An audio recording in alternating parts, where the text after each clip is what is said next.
Hi everyone, welcome back to Nasima's cooking recipe. প্রতিদিনের মতো আজকেরও চলে এলাম দারুণ মজাদার একটি রেসিপি নিয়ে। এই গরমে প্রাণটা একেবারে জুড়িয়ে যাবে এরকম যদি ঠান্ডা ঠান্ডা একটা পুডিং পাওয়া যায়। তাহলে চলুন চটপট করে এই রেসিপিটি দেখে নিন। এরকম পুডিং বানানোর জন্য প্রথমেই লাগবে জল। আমি এখানে 1 কাপ জল নিয়েছি। দিয়ে দিচ্ছি তার মধ্যে 3 টেবিল চামচ চিনি, বা তারও বেশি আপনারা দিতে পারেন। যে যেমন মিষ্টি পছন্দ করেন সেই অনুপাতে চিনিটা দিয়ে দেবেন। এখানে দেখুন এই যে এটা আগার আগার পাউডার। আপনারা এর পরিবর্তে জিলেটিন ব্যবহার করতে পারেন, কিংবা এখানে কর্নফ্লোরও ব্যবহার করতে পারেন। আমি এখানে দিয়ে দেবো 1 কাপ জলের জন্য 1 চামচ আগার আগার পাউডার। এটা ভেজিটেবল আগার আগার পাউডার।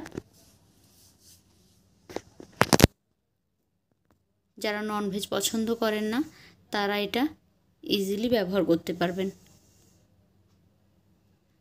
1 চামচ আগার আগার পাউডার দিয়ে খুব ভালোভাবে লিকুইডটাকে মিক্স করে নিচ্ছি। তারপর এখানে আমি দিয়ে দিচ্ছি কয়েক ফোঁটা হলুদ ফুড কালার।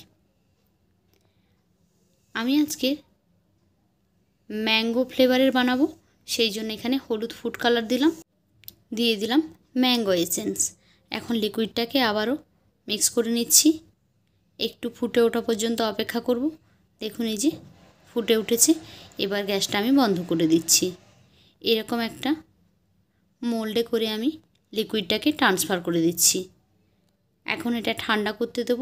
ঠান্ডা হলে ফ্রিজে রেখে দেবো আধ ঘন্টা। আধ ঘন্টা পরে ফিরে এলাম। একদম এটা ঠান্ডা হয়ে গেছে।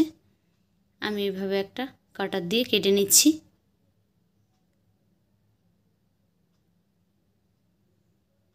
জেলিটা কিন্তু খুব সুন্দরভাবে বসে গেছে। দেখুন 30 মিনিটের কম সময় লাগে এটা সেট হতে।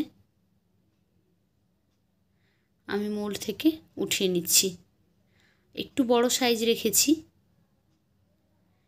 এখন আরেকটি পাত্রে আমি তরল দুধ বসিয়ে দিয়েছি 1 কাপ। এখন এর মধ্যে দিয়ে দিয়েছি 3 চামচ চিনি। দিয়ে দিয়েছি এখানেও 1 চামচ আগার আগার পাউডার। তারপর সমস্ত লিকুইডকে মিক্স করে নিয়েছি। একটা ফুট আসা পর্যন্ত অপেক্ষা করলাম। ফুট এসে গেলে গ্যাসটা বন্ধ করে দেব। তারপর আগের থেকেই মোল্ডের মধ্যে আমি আগে জেলিগুলোকে সেট করে রেখেছিলাম। তার উপরে গরম গরম লিকুইড দুধটাকে ঢেলে দিলাম। দিয়ে একটু সেট করে নিচ্ছি জেলিগুলো। এটাকেও কিছুক্ষণ এভাবে ঠান্ডা করতে দেব। ঠান্ডা করে তারপর আমরা এটাকে ফ্রিজে রেখে দেব। 2 ঘন্টা পরে এটাকে বের করব। এখন এটা আমি ঠান্ডা করে নিচ্ছি। দেখুন 2 ঘন্টা পরে ফিরে এলাম। জেলিটা খুব সুন্দরভাবে সেট হয়ে গেছে। এখন এটা আমি ডিমোল্ড করে নিচ্ছি। এই যে দেখুন খুব সুন্দরভাবে সেট হয়ে গেছে পুডিংটা। এখন আমি একটা অন্য ট্রের উপরে ট্রান্সফার করে নিয়েছি। এখন এটাকে কেটে নেব। ঠান্ডা ঠান্ডা এই পুডিংটি খেতে কিন্তু ভীষণই টেস্টি, ভীষণ মজাদার একেবারে। এই রমজান মাসে একবার কিন্তু অবশ্যই আপনারা এটা বানিয়ে নিতে পারেন। যদি ফ্রেশ আম থাকে তাহলে খুবই ভালো হয়। আমি এখানে এসেন্স আর কালার দিয়ে ম্যাঙ্গো ফ্লেভার করে নিয়েছি। তো কেমন লাগলো আজকের আমার এই রেসিপি? যদি ভালো লেগে থাকে তাহলে একটি লাইক করে দেবেন। আর যারা আমার চ্যানেলে ভিডিওটি প্রথমবার দেখছেন তাদের কাছে অনুরোধ করছি চ্যানেলটিকে সাবস্ক্রাইব করে বেল আইকনে ক্লিক করে নোটিফিকেশান অন করে দেবেন। তাহলে যখনই আমি কোনো নতুন ভিডিও আপলোড করব সেই ভিডিও সবার আগে পৌঁছে যাবে আপনাদের ফোনে। তো আজকের মতো এই পর্যন্তই। ফিরে আসবো আগামীকাল নতুন একটি ভিডিও নিয়ে। ততক্ষণ সবাই ভালো থাকুন, সুস্থ থাকুন। Bye bye.